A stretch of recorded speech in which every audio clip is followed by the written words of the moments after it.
क्योंकि ये देश सुविधा भोगी समाज है। ऐसे लालची लोगों को चुना गया जो छोटी छोटी सुविधाओं के कारण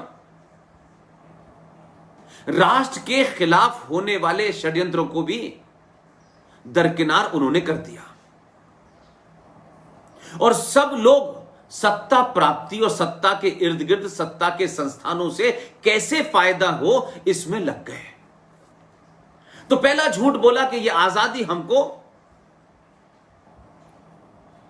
नॉन वायलेंस से मिली है, अहिंसा से मिली है। और उस वक्त के जो नेता थे उन्हीं को हमने बस महान माना, जो उनके साथ वो महान, जो उनके खिलाफ 420 की गई, अपराध किए गए, ऐतिहासिक अपराध किए, साहित्यिक अपराध किए, और उनको एक विलियन बना करके समाज के सामने खड़ा करने की राज सत्ता ने कोशिश की। क्योंकि वो तमाम सारे लोग, उनकी शख्सियत, उनकी पर्सनालिटी उनसे करोड़ों गुना बड़ी थी, क्योंकि वो अपने होने पे नहीं शर्माते थे। बात का गुमान नहीं था कि वो अंग्रेजों के बीच रह करके मेमों के हाथ साथ साथ घूमने से उनको अच्छी अंग्रेजी नहीं आती, और वो अपने देश की, अपने राष्ट्र की जुड़ी हुई सभ्यता और संस्कृति की बात को रखने में अंग्रेजी के हाई साउंडिंग वर्ड इस्तेमाल नहीं करते। और शायद इसीलिए उनको एक ऐसा बनाया गया कि ये कंजर्वेटिव हैं, ये दकियानूसी लोग हैं। और आपने एक विभाजन की रेखा खींची और फिर अपने ही जैसे बौनों लोगों को इकट्ठा किया और आपने राज किया। लेकिन समय बड़ा बलवान होता है। झूठ को आप कितना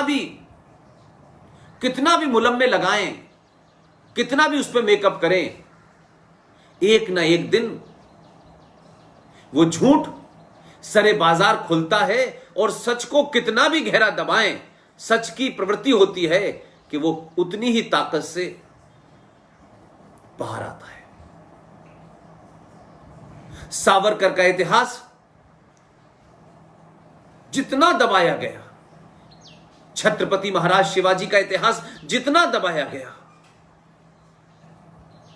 सुभाष चंद्र बोस को अंग्रेजों के साथ समझौता करके आपने उन्हें उस प्लेटफॉर्म से हटा दिया। आपने आजाद भारत में 1958 तक उनके घर की जासूसी कराई, बीइंग ए प्रधानमंत्री। आप चंद्रशेखर आजाद की मुखबिरी की और उनकी हत्या कराई आपने।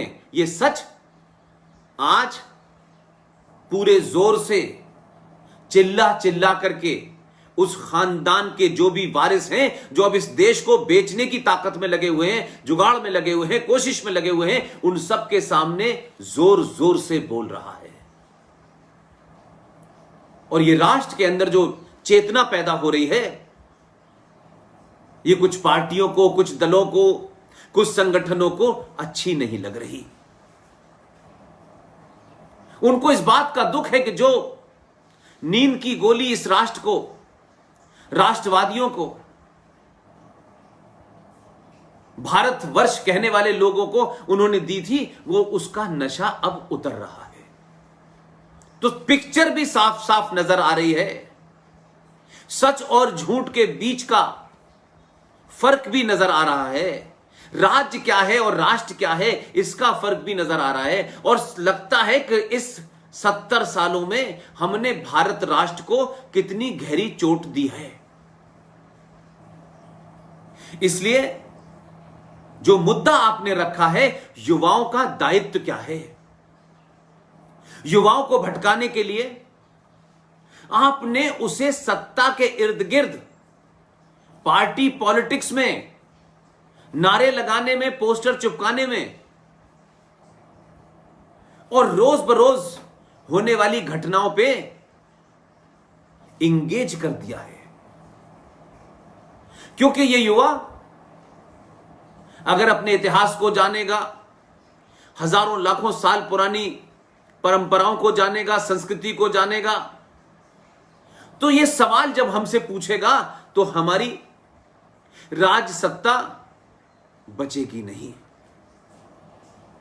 इसलिए ऐसे नॉन इश्यूज में इस देश के युवाओं को उलझा के रखो कि इन्हें अपने होने का एहसास ही ना हो। बड़ी गाड़ी, बड़ा मकान, विदेश में नौकरी, अंग्रेजी स्कूल में पढ़े लिखे होना, टाई लगाने वाला जेंटलमैन, खेत में किसानी करने वाला रूढ़वादी, गरीब, दकियानूसी, कंजर्वेटिव, ऐसे तमाम नैरेटिव से आपने युवाओं को इंगेज कर दिया ताकि इस देश का युवा, जो राष्ट्र है, मैं कहता हूं राष्ट्र परमानेंट है और राज आना जाना है। कभी कोई आएगा, कभी कोई आएगा, कभी वो विचारधारा आएगी, कभी ये विचारधारा आएगी, कभी कोई नया प्लान आएगा, कभी कोई नया मैनिफेस्टो आएगा, लेकिन ये जो एक मानसिकता हो गई है, मैनिफेस्टो में हम फ्री ये देंगे, हम फ्री टीवी देंगे। साउथ में स्थिति यह हो गई है कि चुनाव के दरमियान में मैंने खुद यह कई बार देखा कि एक पार्टी कहती है कि हम टीवी देंगे, दूसरा वाला कहता है हम आपको केबल कनेक्शन देंगे। या नहीं, सनातन के मानने वाले हजारों, दुनिया की सबसे पुरानी सभ्यता के मानने वाले, उन लोगों को कहां पर आकर के आपने बौना बना दिया है कि आज एक पार्टी केबल देती है, दूसरा टीवी देता है, कोई गैस देता है, कोई चावल फ्री देता है, कोई आटा फ्री देता है, और आपने पूरे देश की मानसिकता को इसमें उलझा दिया है कि बिजली का बिल फ्री देंगे हम आपको। सिर्फ वादा है, लेकिन ताज्जुब की बात यह है कि जो काम चुनाव आयोग को करना चाहिए था वो नहीं कर पा रहा, और उसे इन बहसें, ऐसी बहस ना हो, ऐसे मुद्दे ना उठें, इसकी कोशिश की जा रही है। एक पार्टी है, उसे कुछ लोगों ने बनाया, उसका एक रजिस्ट्रेशन हो गया। ऐसी हजारों पार्टियां इलेक्शन कमीशन में देखें। लेकिन क्या भारत का चुनाव आयोग चुनाव होने के समय यह नहीं पूछ सकता है कि आप अपने मैनिफेस्टो में, क्योंकि जब तक आप चुनाव लड़ रहे हैं तब तक आप सरकार थोड़ी नहीं है, कोई चुनाव कोई भी लड़ सकता है। तो कल कोई ऐसा विदेशी आए जो यहां की नागरिकता ले ले, जबकि वैसे बहुत सारे लोगों ने ले रखी है, और कल आकर के वो ये कहे कि कल अगर आप हमारी पार्टी को जिताएंगे तो हम आपको इंग्लैंड में 5 लाख स्कॉलरशिप देंगे, हम आपको ये भी फ्री देंगे, वो भी फ्री देंगे। तो क्या आप किसी ऐसे लोगों को देश सौंप देंगे? और ये काम आप एक बार कर चुके हैं।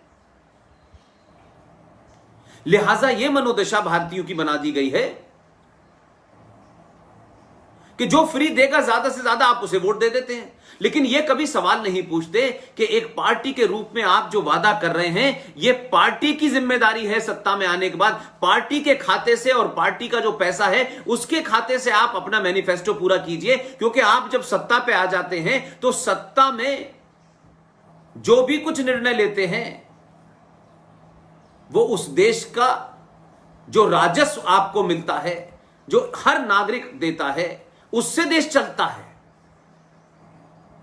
लिहाजा आपने जो वादा किया है वो सत्ता में तो आ गया, लेकिन वादा आपकी पार्टी का था तो वो पार्टी के पैसों से पूरा होना चाहिए ना। मेरे और आपके टैक्स से तो नहीं होगा ना। मैंने तो वोट नहीं दिया कि मुझे बिजली फ्री देने की वजह से आपको वोट दे दिया।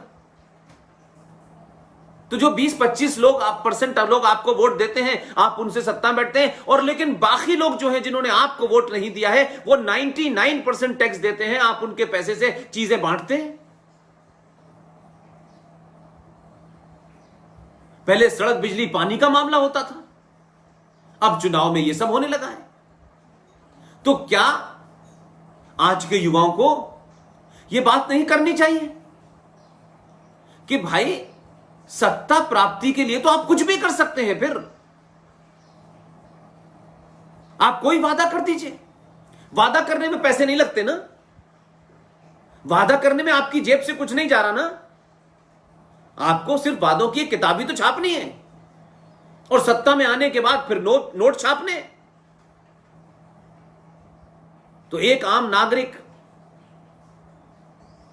जिसके टैक्स से यह देश चलता है, लेकिन राजनीति को हथियाने के लिए, राजनीति को के माध्यम से सत्ता तक पहुंचने के लिए आपने भोले भाले लोगों को लालच दिया और आप उसी मानसिकता को आगे बढ़ाए रखना चाहते हैं।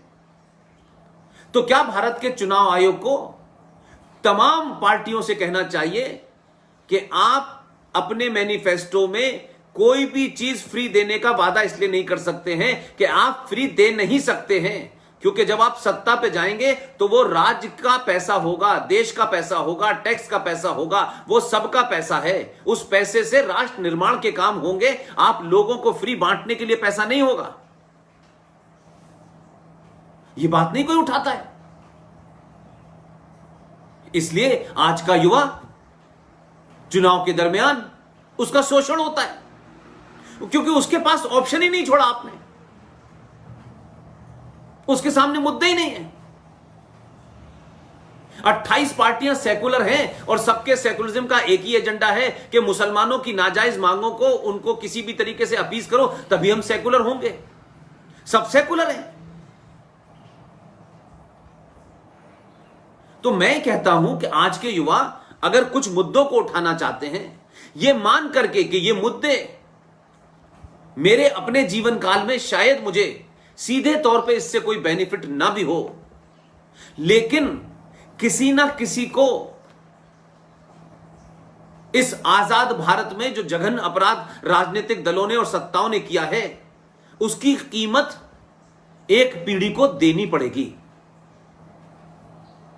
और अगर कोई पीढ़ी इसके लिए तैयार नहीं होगी तो ये पीढ़ी दर पीढ़ी सत्ताएं तो आएंगी, लेकिन ये राष्ट्र, ये सनातन, ये संस्कृति, इस देश के सरोकार, ये सब धीरे धीरे समाप्त होते चले जाएंगे।